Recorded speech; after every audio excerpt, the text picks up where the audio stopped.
What's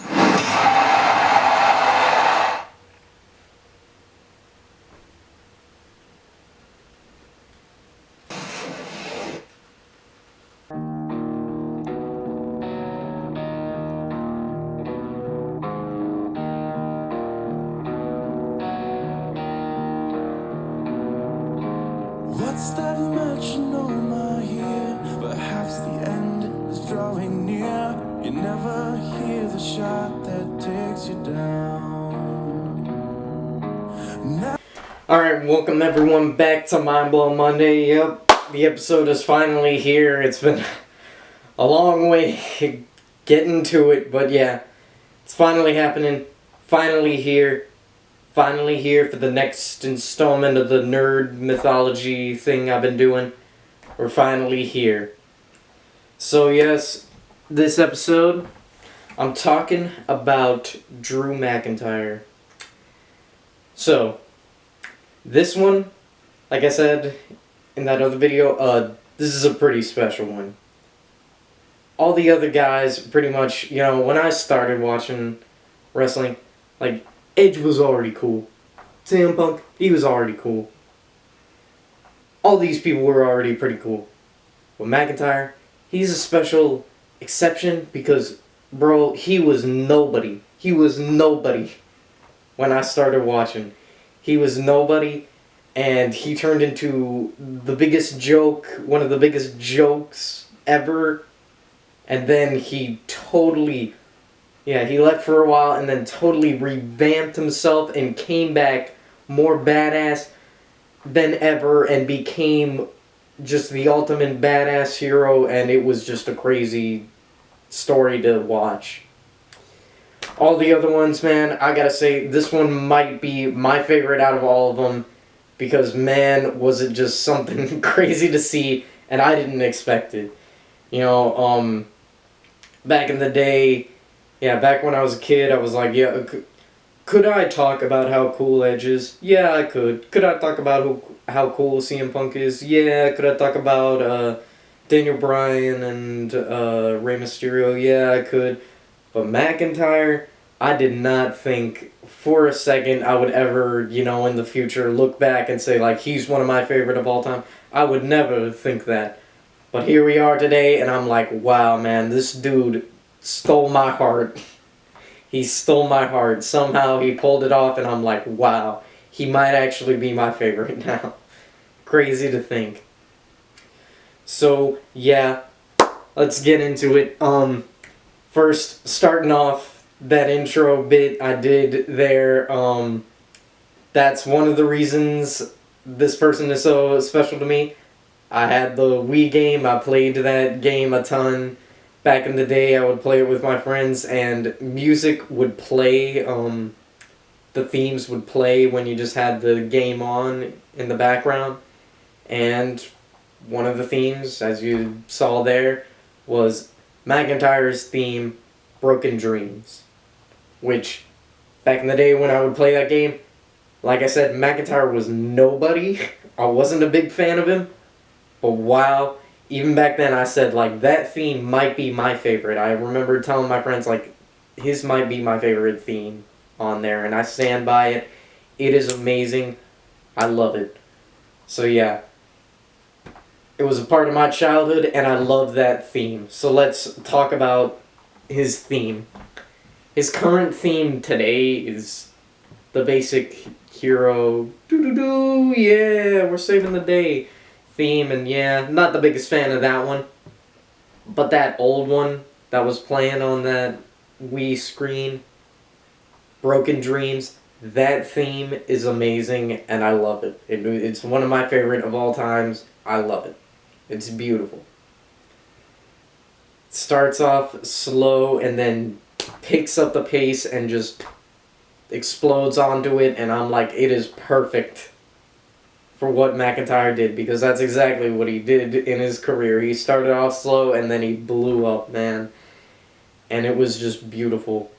And I just love, like, the lyrics of the song and everything about it, man, If I had broken dreams, I'd make them come true. Like, dang, dude, that's some encouraging stuff. Sometimes you have big ideas, big plans, big dreams, and they seem impossible to achieve, but you know what? You work hard enough, you can make them happen. You can make them come true, you can make it happen, man. Cool stuff, and it suits McIntyre so well. Today, I'm surprised that he's not using it. I don't know why. I don't know. There's probably some kind of legal reasons of they don't have the rights to the music anymore or whatever the rule is. I don't know all about that. But yeah, it suits him so well today. It's perfect. And I think it is just beautiful. So yeah, let's get into McIntyre's story. So, kind of like I was saying with the other videos and whatnot, as time goes on, the line gets blurred between, is it a character or is it just the performer themselves? Is it the character or is it just the person? And that's what is so amazing about McIntyre's story is most of it is just him. It's not his character or anything, it's just him. The story is about him. And that's what's so great about it. So, like I said, years ago, he was a nobody.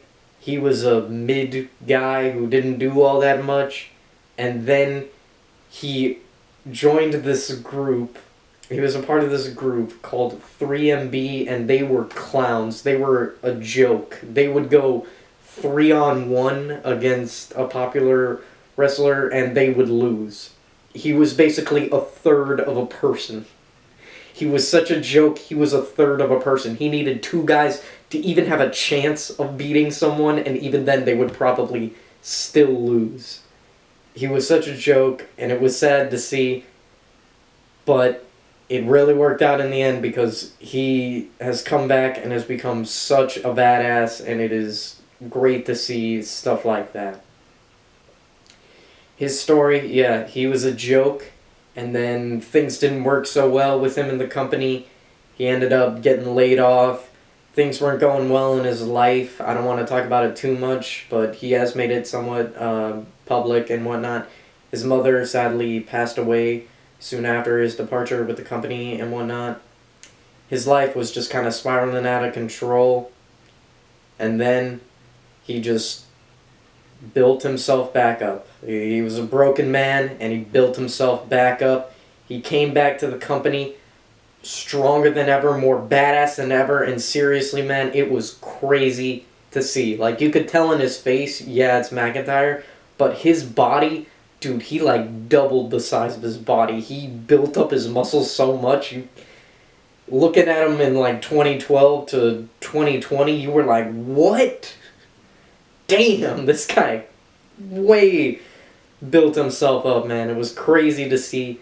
But yeah, he came back badass, and he came there to kick some ass, man. He ended up winning the Royal Rumble and went on to defeat Brock Lesnar at WrestleMania, which is insane.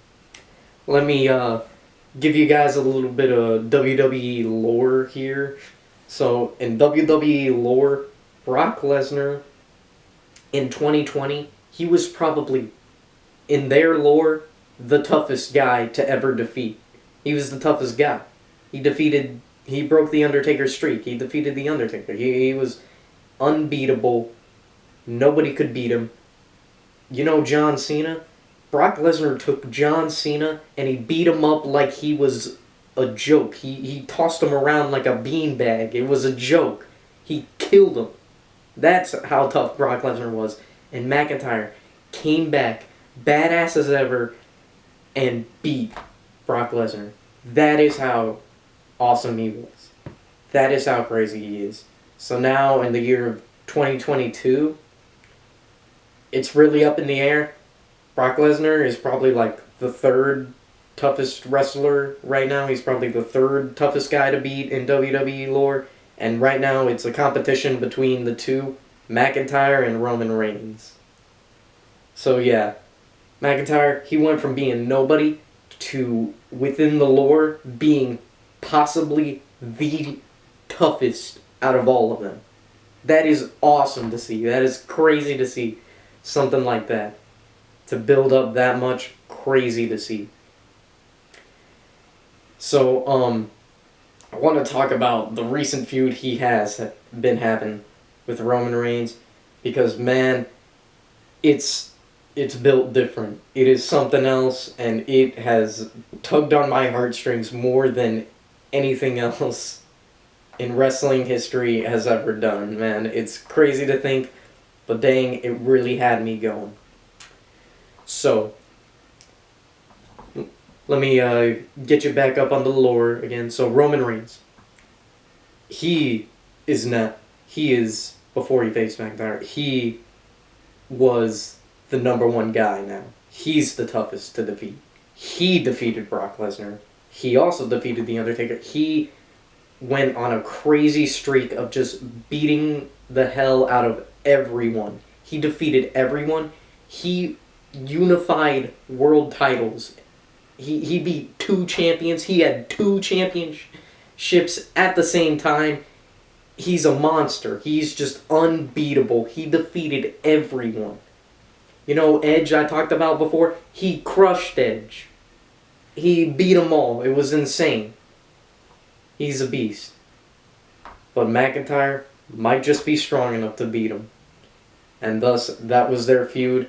Who surely is the top guy, and it is crazy to see. So, some things that added some juice to this feud.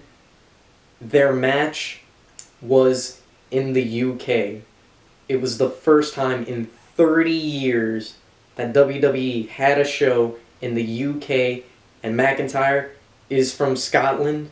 He's the Scottish Warrior. So yeah, it was kind of on his turf for the first time in 30 years. And yeah, the crowd went crazy for him, and it was crazy to see. And the thing they did, oh my god, it crushed my heart with this one. They had a roll, like demo reel thing of all of McIntyre's accomplishments over the years, and they played the old Broken Dreams theme for him to that role. And Out of time, so say goodbye. What is yours now is mine. the match was brilliant. Brilliant. Man, when it comes to wrestling, you know, the wrestlers have their finishing moves. It's usually the thing that finishes off the match and whatnot, you know, like you hit this, okay, the guy's down for the 1, 2, 3, right? In typical matches, you see one finisher. Every once in a while, you see an attempt and then the other guy's finisher. But yeah, you usually get one for a typical match. If it's a pay-per-view match, okay, you can probably see 2, 3 attempts. Yeah, you can maybe see 2, 3 finishers. But more than that is very rare. Very rare. On very rare occasions, you'll see 4. It's rare to see that much. And this match, McIntyre-Roman Reigns, it had 5. 5. That is crazy to think. 5. When has that ever happened? That is just insane. But yeah, it was an all-out war. It was fantastic, and like the storytelling they did with it and whatnot. Oh, it was amazing. It was on his home turf. Oh, it was just every element worked together, and it was perfect. It was perfect. It was brilliant. And there was this bit where Roman Reigns hit McIntyre with the second finisher and pinned him right after he hit it. And McIntyre still kicked out. And that was crazy to see, man. That doesn't happen. That never happens, man. If you're a badass, you can kick out of 1 finisher. But 2 finishers, that is so rare to see. Sometimes you'll get a rope break, or maybe the guy will hit you with the finisher and then he'll lay down for a bit before he pins you and you have time to recover so you can kick out. But to see, he got hit with the finisher and pinned immediately after, and he still kicked out at 2. Oh my god. Crazy to see that. And dude, I'll admit it, I literally had tears in my eyes at that moment. I was like, oh my god. He's done it. He's done it. He's come so far, and he just kicked out of 2 Roman Reigns finishers. That is crazy to think. Sadly, McIntyre did ultimately lose the match. He got hurt. He got hit with a 3rd finisher after another guy got involved. So yeah, it was BS. But yeah, got hit with a 3rd finisher and got pinned. 1, 2, 3. Sad ending. But man, that was crazy to see. This match had me jumping, had me on the edge of my seat, and literally brought tears to my eyes, which is more than any other match has ever done before. I just felt the energy, man. I felt it. I related to McIntyre. I was like, man, I feel like I used to be a nobody, and maybe I could climb that mountain. Maybe I could be a hero like that, and maybe I could surprise the world, shock the world, and be tough enough to seemingly do the impossible, kick out of 2 finishers, seemingly do the impossible, and actually become the hero and whatnot, man. Maybe I can make my broken dreams come true too. Such powerful stuff, and it really had me going, man. So yeah, that's pretty much what I wanted to talk about with that. I'm such a nerd, geeking out over this stuff, but man, it really had me thinking. It really had me going to see these people do what they do and really tell these stories. These stories really speak to me, man, and I really felt that. I really felt he hit rock bottom and he rebuilt himself and he became stronger than anyone ever was before, and that is just beautiful to see. So yeah, that's what I had to talk about today. Thanks for watching, everybody. I'm sorry that it took a long time for this video to come out. I just wanted to make sure that everything was as I wanted it to be for this. And I've been busy with other projects and whatnot. Everything has been figured out with those projects, so everything's going good. And I did get to make this, and I'm glad I got to do this and really just speak from the heart about this stuff, because it is very nerdy, geeky for me to talk about that and to say that like a wrestling match actually brought tears to my eyes. That's kind of crazy for most people to think, but you know, it's really personal to me, and I really wanted to just share this with my audience, because really, man, that's just what I want to do with future projects and whatnot. I want people to just feel the amount of joy that is possible to feel, as much as possible. Thanks for watching, everybody. Make McChickens, not war.